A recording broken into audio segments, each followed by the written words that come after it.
Pour apprendre nos leçons avec amour et zèle, n'attendons pas d'en avoir le temps, mais pour graver dans nos cœurs chacun de son nouvelle, ayant chaque jour un instant.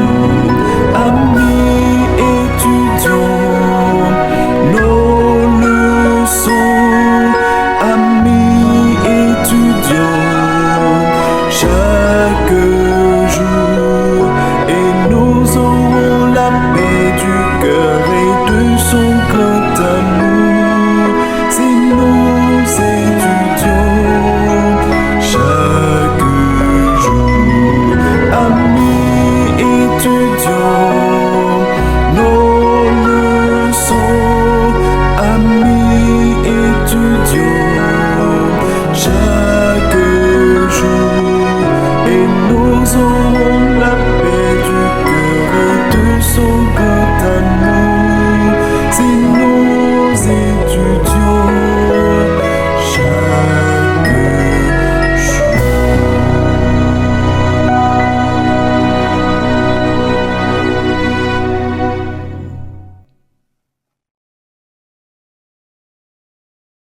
La prière est bien plus qu'un simple devoir spirituel ou une habitude religieuse. La prière représente une relation vivante entre l'homme et Dieu. Dans les moments difficiles, parfois nous cherchons naturellement quelqu'un à qui parler, une personne de confiance capable d'écouter nos peines et nos inquiétudes. Même dans les moments de joie, nous ressentons parfois aussi le besoin de partager ce bonheur avec quelqu'un qui nous est proche. Mes frères et sœurs, c'est de la même manière, Dieu désire être cette présence constante dans notre vie. Et Madame Ellen White a dit, prier consiste à ouvrir son cœur à Dieu comme à un ami intime. C'est que cette pensée révèle une vérité profonde. La prière n'est pas seulement un acte verbal, mais la prière, c'est une expérience relationnelle. C'est que la prière ne dépend pas uniquement des mots, ok? Mais ça dépend de l'attitude intérieure avec laquelle nous nous approchons de Dieu. La manière dont nous prions reflète souvent notre compréhension de Dieu. Est-ce que nous comprenons ça, me dire? Façon que nous prions parfois, lui refléter compréhension que nous gagnons de Dieu. Si nous prions vaille que vaille, eh bien, nous gagnons compréhension vaille que vaille de Dieu. On prie bien, eh bien, nous gagnons bonne compréhension de Dieu. Notre posture, notre humilité, notre révérence et notre sincérité traduisent ce qui habite réellement notre cœur. Ainsi, la prière ne concerne pas seulement ce que nous demandons, mais aussi de la disposition dans laquelle nous nous présentons devant le Seigneur. C'est que cela nous conduit naturellement au thème de la leçon de ce aujourd'hui qui est l'attitude de la prière. Ça, c'est le titre de la leçon, l'attitude de la prière. Pour cela, prions le Seigneur. Seigneur éternel notre Dieu, que ton nom soit béni, que ton nom soit loué de maintenant et à jamais. Merci pour ce moment que tu nous accordes pour méditer sur ta parole. Ouvre notre cœur et notre esprit afin que nous comprenions la valeur de la prière et l'attitude que nous devons avoir devant toi. Apprends-nous, Seigneur, à venir avec humilité, sincérité et foi. Que cette étude nous rapproche davantage de ta présence et transforme notre relation avec toi. C'est au nom de Jésus Amen. L'attitude de la prière. C'est que, mes frères et sœurs, la prière, c'est une relation personnelle avec Dieu. La prière, c'est une relation personnelle avec Dieu. La prière, c'est un dialogue spirituel. Elle n'est pas une formule magique ni un rituel vide, mais c'est un dialogue avec le Seigneur. La prière, c'est une communication intime entre le Créateur et la créature. La prière, c'est un moyen de communication. La prière est un moyen de communication. La prière, c'est une communication entre le Créateur et la créature. C'est que lorsque nous parlons à Dieu, nous affirmons notre dépendance envers Dieu. La prière devient alors un lien constant qui nourrit la foi et renforce la communion spirituelle. C'est que dans toute la Bible, la prière apparaît comme une réponse humaine à l'initiative divine. C'est que Dieu cherche la relation avant la performance religieuse. C'est que dans le cadre de la prière, la posture physique exprime la posture spirituelle. D'accord? C'est que l'auteur du guide met en lumière un aspect souvent négligé. C'est notre posture pendant la prière. Et pour nous prier, parfois nous adoptons un bagage qui est à genoux. OK? Mais à genoux, qui ça est même? Pour qui ça nous mettait à genoux? Hein? Mais dis-moi pourquoi? Mes frères et sœurs, s'agenouiller représente une attitude d'humilité, de respect et de soumission. C'est que si geste physique ça, il traduit une vérité spirituelle. Et Dieu est souverain et nous dépendons entièrement de lui. Lorsque nous mettons à genoux pour nous prier, c'est dit que Dieu est le souverain et que nous dépendons entièrement de lui-même. Dans la Bible, mes frères et sœurs, plusieurs personnages étaient agenouillés pour prier. Par exemple, nous avons Daniel. Daniel priait à genoux malgré l'interdiction. Jésus était agenouillé dans le jardin de Gethsémane avant la crucifixion. Et nous gagnons et Paul était prié à genoux avec les croyants. Nous avons pas mal de personnages bibliques qui étaient agenouillés pour arriver à prier. Cependant, la Bible montre aussi les différentes postures. Nous avons brûlé debout, nous avons chita, nous avons prosterné ou même en marchant. D'accord? C'est que, mes frères et sœurs, Dieu ne limite pas la prière à une position physique précise, mais chaque posture porte une signification spirituelle.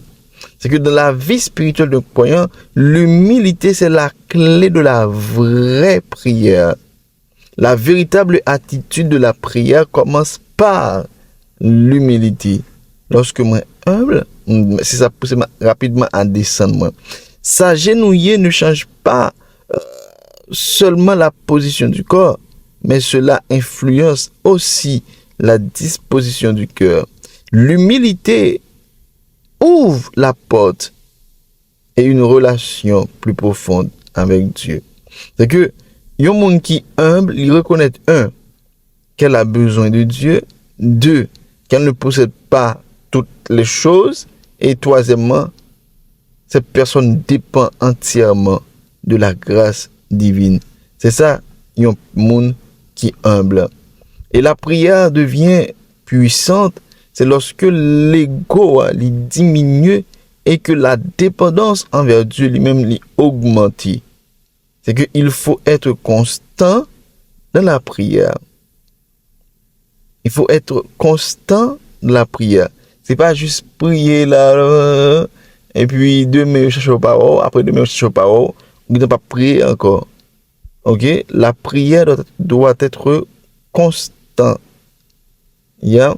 C'est que la Bible encourage à prier continuellement. Prier sans cesse. Prier sans cesse ne signifie pas rester constamment à genoux, mais maintenir une communion intérieure permanente avec Dieu.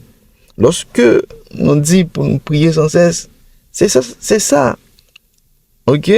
C'est toujours gagner une communion intérieure permanente avec le Créateur. La prière devient alors un style de vie. La prière devient parler à Dieu de la joie, lui confier ses inquiétudes, le consulter dans les décisions et lui rendre grâce quotidiennement. C'est que, mes frères et sœurs, l'attitude de la prière dépasse les mots. Elle concerne la manière dont nous nous approchons de Dieu. C'est qu'une posture humble, un cœur sincère et une relation constante donnent à la prière une profondeur véritable. Dieu ne regarde pas uniquement notre position extérieure, mais il regarde surtout notre disposition intérieure. C'est notre cœur. Cependant, les gestes physiques peuvent aider à développer la révérence et l'attention spirituelle. Ok? C'est que nous soyons debout, assis, à genoux ou en marche, l'essentiel est de garder un cœur tourné à Dieu. On raconte l'histoire d'un jeune homme qui demandait un jour à un ancien. Et le jeune a dit, pourquoi t'agenouilles-tu toujours pour prier, même lorsque personne ne te voit? Et l'ancien répondit pour dire que c'est parce qu'en m'agenouillant, je rappelle à mon cœur que Dieu est plus grand que moi. Et que Dieu est plus grand que nous. Dieu est plus grand que moi. D'accord? Eh bien, mes frères et sœurs, le jeune homme comprit alors que la posture extérieure n'était pas une obligation, mais une aide pour cultiver l'humilité intérieure. La prière devient profonde, c'est lorsque le corps et le cœur s'accordent dans la même révérence envers Dieu. Mes frères et sœurs, chers amis, la prière, c'est un moyen de communication. La prière, c'est une communication intime entre le Créateur et la créature. C'est que nous pas de prier lorsque bagayo pas bon. Nous devons prier aussi lorsque yo bon et lorsque yo pas bon. Nous devons prier dans toutes circonstances, dans toute occasion. D'accord? La prière, c'est une bonne chose et nous devons prier. Et lorsque nous prions, c'est une relation que nous développons avec notre Dieu. C'est parler avec notre Dieu. Ok? C'est que lorsque nous avons un problème, nous inquiets, nous pas en haut, nous pas en bas, mais c'est pour un genou nous, à parler avec le Seigneur et il est prêt l'attendre nous. Oui, moi sûr et certain l'attendre nous parce que Dieu est prêt pour qu'il nous tout ça que nous avons besoin. Dieu prêt pour qu'il protéger nous. Dieu prêt pour qu'il bénisse nous. Mais parfois, est-ce que nous voulons bénir? Alors, nous pas dire plus, nous étions là. Cette leçon aujourd'hui, c'était l'attitude de la prière. Rendez-vous cette demain, si Dieu le veut, pour notre capsule pareille. En passant, nous voulons faire connaître que, en peu l'excuse, vu avec un petit problème technique, nous pas montrer visage, nous. Mais demain, si Dieu le veut, demain matin, de très tôt, notre visage là. D'accord? So, merci. Bye. Pas oublier, moi, nous en pile. Et puis, shalom.